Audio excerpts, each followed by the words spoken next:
Have you ever wondered how a fridge works? The lower temperature reduces the reproduction rate of bacteria. Heat must be transferred from inside of the fridge to the surrounding environment.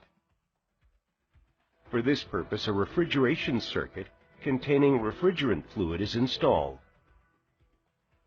The refrigerant fluid works by being evaporated and condensed, a principle called phase change. The evaporator is fitted inside the fridge. In here, the refrigerant is under low pressure.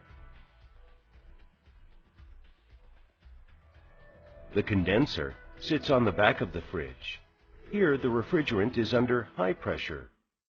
The high-pressure liquid refrigerant from the condenser is injected into the low pressure of the evaporator via a capillary tube. The liquid refrigerant evaporates in the evaporator at a lower temperature and cools the inside of the fridge. The evaporated refrigerant gas then goes back to the compressor. The compressor is the heart of the fridge.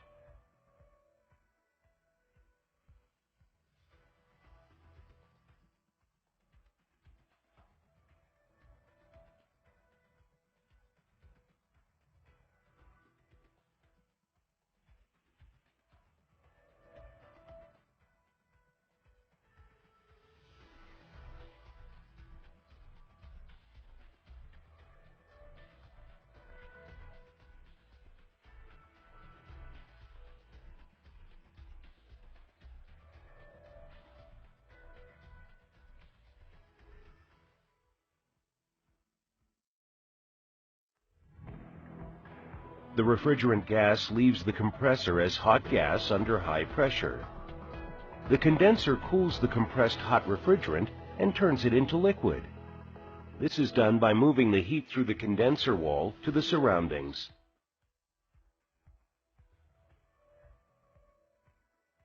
A capillary tube reduces the pressure and injects refrigerant into the evaporator.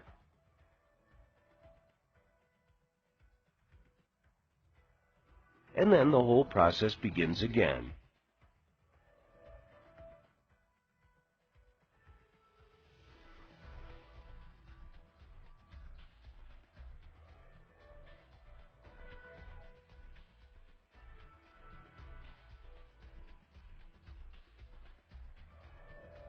Let's take a detailed look at the refrigerant loop.